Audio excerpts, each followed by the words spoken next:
Hello again, my friends. This is the read-along for the Player's Handbook for 5e. If you haven't seen any of my other videos, I actually have a learning disability that makes it difficult for me to read. I am, in fact, dyslexic. And so I scoured the internet trying to find a read-along companion for being able to listen to it while I read, because that's so much easier for me, and it just didn't exist. So, yet again, this is me trying to help out any other people who also need this little bit of help, or if you just want to listen to it in the bathtub, or whatever it is that you want to do, because why not? Today we are still in races, and we will do Elf. Da-da-da. Doesn't he look foreboding? When I think of elves, I think of Legolas, not... It's definitely more his father. Anyway. So, to begin, page 21 of Player's Handbook. Elf. I have never imagined such beauty existed, Goldmoon said softly. The day's march had been difficult, but the reward at the end was beyond their dreams. The companions stood on a high cliff over the fabled city of Quelnost. Four slender spires rose from the city's corners like glistening spindles, their brilliant white stone marbled with shining silver. Graceful arches swooping from spire to spire soared through the air. Crafted by ancient Dwarven metalsmiths, they were strong enough to hold the weight of an army, yet they appeared so delicate that a bird lighting on them might overthrow the balance. These glistening arches were the city's only boundaries. There was no wall around Quelnost. The elven city opened its arms lovingly to the wilderness. Margaret Wiss and Tracy Hickman, Dragons of Autumn Twilight. I have that book! Anyway. Yet I don't remember the excerpt. I'm a bad reader. Elves are magical people of otherworldly grace, living in the world but not entirely part of it. They live in places of ethereal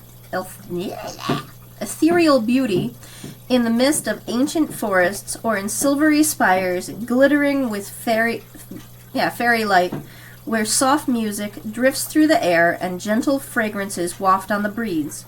Elves love nature and magic, art and artistry, music and poetry, and the good things of the world. Slender and graceful. With their unearthly grace and fine features, elves appear hauntingly beautiful to humans and members of many other races. They are slightly shorter than humans on average, ranging well under 5 feet to just over 6 feet. They are more slender than humans, weighing only 100 to 145 pounds. Males and females are about the same height, and males only marginally heavier than females. Elves' coloration encompass the normal human range, but also include skin shades of copper, bronze, and almost bluish white, hair of green or blue, and eyes like pools of liquid gold or silver. Elves have no facial hair and little body hair. They favor elegant clothing in bright colors, and they enjoy simple yet lovely jewelry. A timeless perspective. Elves can live well over 700 years, giving them broad perspective on events that might trouble the shorter-lived races more deeply. They are more often amused than excited, and more likely to be curious than greedy. They tend to remain aloof, unfazed by petty happenstance. When pursuing a goal, however, whether adventuring on a mission or learning a new skill or art, elves can be focused and relentless. They are slow to make friends and enemies, and even slower to forget them. They reply to petty insults with disdain, and to serious insults with vengeance. Like the branches of a young tree, elves are flexible in the face of danger. They trust in diplomacy and compromise to resolve differences before they escalate to violence. They have been known to retreat from intrusions into their woodland homes, confident that they can simply wait the invaders out. But when the need arises, elves reveal a stern martial side, demonstrating skill with a sword, bow, and strategy. Hidden woodland realms. Most elves dwell in small forest villages hidden among the trees. Elves hunt game, gather food, and grow vegetables, and their skill and magic allow them to support themselves without the need for clearing and plowing land. They are talented artisans, crafting finely worked clothes and art objects. Their contact with outsiders is usually limited, though few elves make a good living by trading crafted items for metals, which they have no interest in mining. Elves encountered outside their own lands are commonly traveling minstrels, artists, or sages. Human nobles compete for their services of elf instructors to teach swordplay or magic to their children. Lay down. Sorry, guys. My doggo. One of my doggos. My Roddy. Lay down. I actually have a character based off of him. His name is Sir Booferton. Alright. Exploration and adventure. Elves take up adventuring out of wanderlust. Since they are so long-lived, they can enjoy centuries of exploration and discovery. They dislike the pace of human society, which is regimented from day to day, but constantly changing over the decades. So they find careers that let them enjoy travel freely and set their own pace. Elves also enjoy exercising their martial prowess or gaining greater magical power, and adventuring allows them to do so. Some might join with rebels fighting against oppression, and others might become champions of moral causes. Elf names. Elves are considered children until they declare themselves adults. Must be nice. Sometime after their 100th birthday, and before this period, they are called only by child names. On declaring adulthood, an elf selects an adult name, although who knew him or her as a youngster might continue to use their child name. Each elf's adult name is a unique creation, though it might reflect the names of respected individuals or other family members. Little distinction between male and female names. The groupings here reflect only general tendencies. In addition, every elf bears a family name, typically a combination of other elvish words. Some elves, traveling among humans, translate their names into common, but others retain their elvish version. Common child names. Ara, Rin, Del, Erin, Fen, Ilnil, Lel, Melea, Nal, Naceris, Fan, Real, Rin, Sai, Sion, Thea, Vel. Male adult names. Adran, Elar, Aramil, Aranis, Aust, Beor, Bero, Beran, Karik, Inceles, Enalis, Erden, Yerevan, Galadan, Hadarai, Heyen, Hemo, Imiril, Ivelios, Lausin, Mindartis, Pelias, Perin, Quarian, Raurdan, Roland, Sovalis, Thyamor, Tharavol, Therin, Varis. I am so sorry to any of you super elfy people for butchering these names. Do my best. Female adult names. Adri, Athlea, Anatrisana, Anadraste, Antuina, Bethrilana, Byril, Kaelin, Drusiella, Anna, Enna, Thelocel,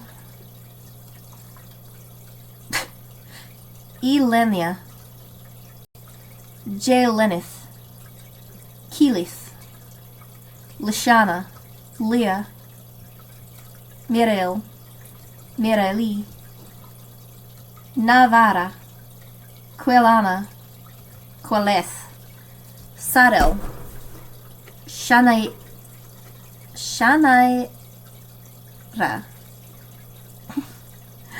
Shava, Chilequil,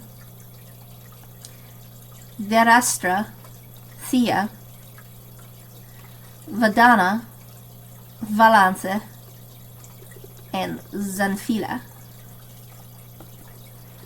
Family name followed by common translation. Amakir, gemflower. Amastasa, starflower. Galanolu, moon whisper. Holaemion, diamond dew. Ythrkil, here. Gem blossom. Ledon, silver frond. Meliamne, oaken heel. Nyailo, night breeze.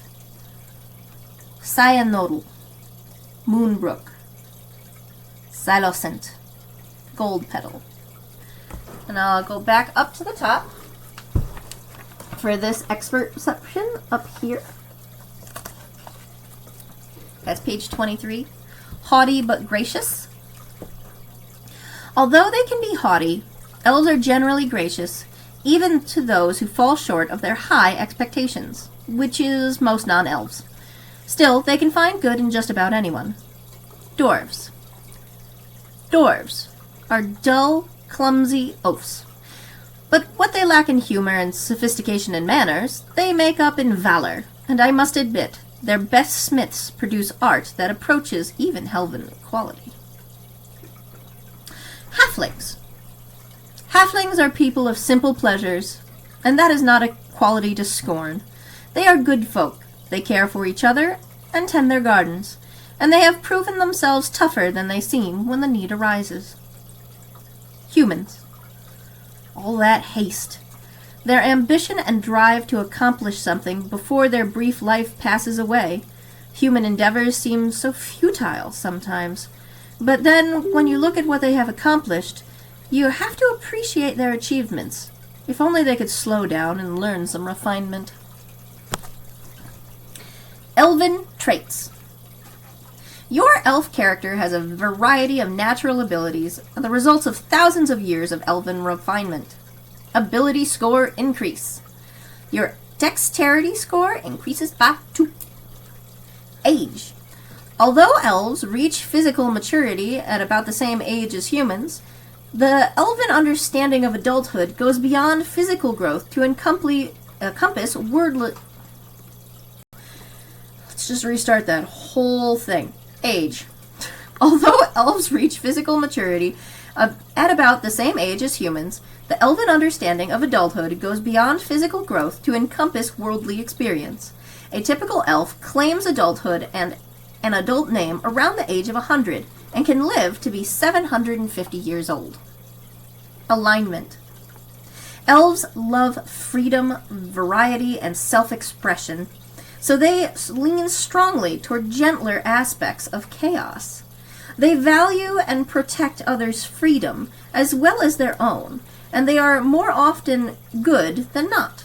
The Drow are an exception. Their exile into the Underdark has made them vicious and dangerous. Drow are more often evil than not. Size. Elves range from under 5 foot to over 6 feet tall and have slender builds. Your size is medium. Speed. Your base walking speed is 30 feet. Dark vision. Accustomed to twilit forests and the night sky, you have superior vision in the dark and dim conditions. You can see in dim light within 60 feet of you as if it were bright light, and in darkness as if it were dim light. Keen senses. You have proficiency in the perception skill. Fey ancestry. You have advantage on saving throws against being charmed, and magic cannot put you to sleep. Trance. Elves don't need to sleep. Instead, they meditate deeply, remaining semi-conscious for 4 hours a day. The common word for such meditation is trance. While meditating, you can dream after a fashion. Such dreams are actually mental exercises that have become reflexive through years of practice. After resting in this way, you gain the same benefit that a human does for 8 hours of sleep. Languages. You can speak, read, and write Common and Elvish. Elvish is fluid with subtle annotations and intricate grammar. Elven literature is rich and varied, and their songs and poems are famous among other races. Many bards learn their language so that they can add Elvish ballads to their repertoires. Subrace. Ancient divides among the elven people resulted in 3 main subraces: high elves, wood elves, and dark elves, who are commonly called the drow. Choose one of these subraces. In some worlds, these subraces are divided still further, such as the sun and moon elves of the Forgotten Realms. So, if you wish, you can choose a narrower subrace. High Elf. As a high elf, you have a keen mind and mastery of at least the basics of magic. In many of the worlds of D&D, there are 2 kinds of high elves. One type, which includes the Grey Elves and the Valley Elves of Greyhawk, the Sylvanti of Dragonlance, and the Sun Elves of the Forgotten Realms, is haughty and reclusive, believing themselves to be superior to non-elves and even other elves.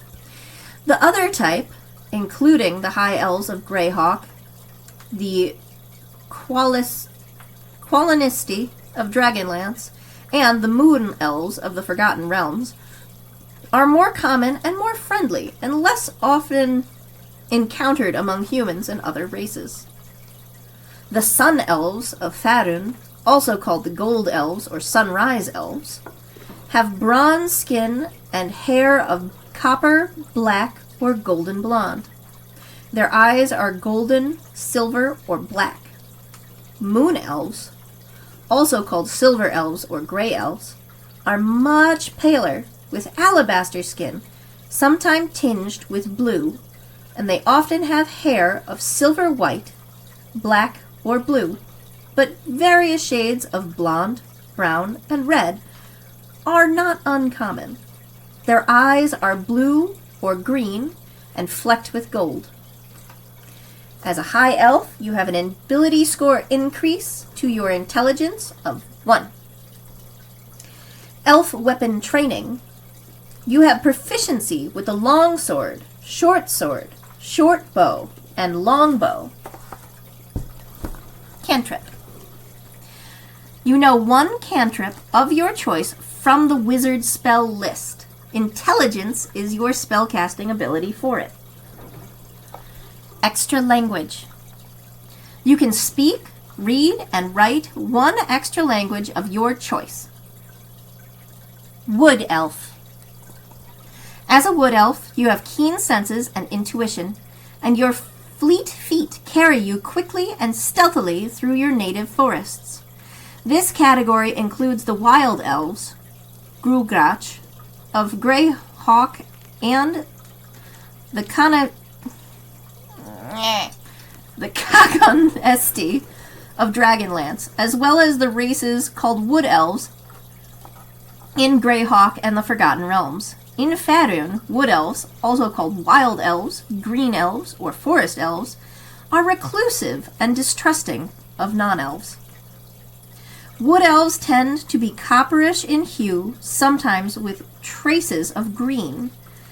Their hair tends toward browns and blacks, but it is occasionally blonde or copper-colored. Their eyes are green, brown, or hazel. Ability score increase. Your wisdom score increases by 1. Elven weapon training. You have proficiency with the long sword, short bow, and long bow. Fleet of foot. Your base walking speed increases to 35 feet. Mask of the Wild. You can attempt to hide even when you are only lightly obscured by foliage, heavy rain, falling snow, mist, and other natural phenomena. Yeah, sneaky. Dark Elf. Drow. Descended from an earlier subrace of elves, the Drow were banished from the surface world following the goddess Loth down the path of evil. Now they have built their own civilization in the depths of the Underdark, patterned after the way of Loth. Also called Dark Elves, the Drow have skin that resembles charcoal or obsidian, as well as stark white or pale yellow hair. They commonly have very pale eyes, so pale as to be mistaken for white, in shades of lilac, silver, pink, red, and blue. They tend to be smaller and thinner than most elves. Drow adventurers are rare. Check with your dungeon master to see if you can play as one. Ability score increase. Your charisma score increases by 1. Superior dark vision. Your dark vision has a radius of 120 feet. Sunlight sensitivity. You have a disadvantage on attack rolls and on wisdom, perception, checks that rely on sight when you, the target of your attack, or whatever you are trying to perceive is in direct sunlight. Drow magic. You know the Dancing Lights cantrip. When you reach the 3rd level, you can cast Fairy Fire spell once with this trait and regain the ability to do so when you finish a long rest. When you reach the 5th level, you can cast the Darkness spell once with this trait and regain the ability to do so when you finish a long rest. Charisma is your spellcasting ability for these spells. Drow weapon training. You have proficiency with rapiers, short swords, and hand crossbows. And now we'll read that final little subsection, the darkness of the Drow. Were it not for one renowned exception, the Drow race would be universally reviled. To most, they are a race of demon-worshipping marauders dwelling in the subterranean depths of the Underdark, emerging only on the blackest nights to pillage and slaughter the surface dwellers they despise. Their society is depraved and preoccupied with the favor of Loth, their spider goddess, who sanctions murder and extermination of entire families as noble houses vie for perdition. Yet, one Drow, at least, broke the mold. In the world of the Forgotten Realms, Drist du Odin, Ranger of the North, has proven his quality as a good-hearted defender of the weak and innocent, rejecting his heritage and adrift in the world that looks upon him with terror and loathing. Drist is a model for those few Drow who follow in his footsteps, trying to find a life apart from the evil society of their Underdark homes. The Drow grow up believing that surface-dwelling races are inferior, worthless, except as slaves. Drow who develop a conscience or find it necessary to cooperate with members of other races find it hard to overcome that prejudice, especially when they are so often on the receiving end of hatred. I'm guessing that's a depiction of their spider goddess, or at least a spider. And the next page is, of course, this lady. Or just chesty boy. Honestly, it's kind of hard to tell with elves, but, you know. Fabulous! So elves had some extra length, so thank you for bearing with me and continuing. I appreciate your support. I hope this helps, and thank you for watching. Please like, comment, and subscribe.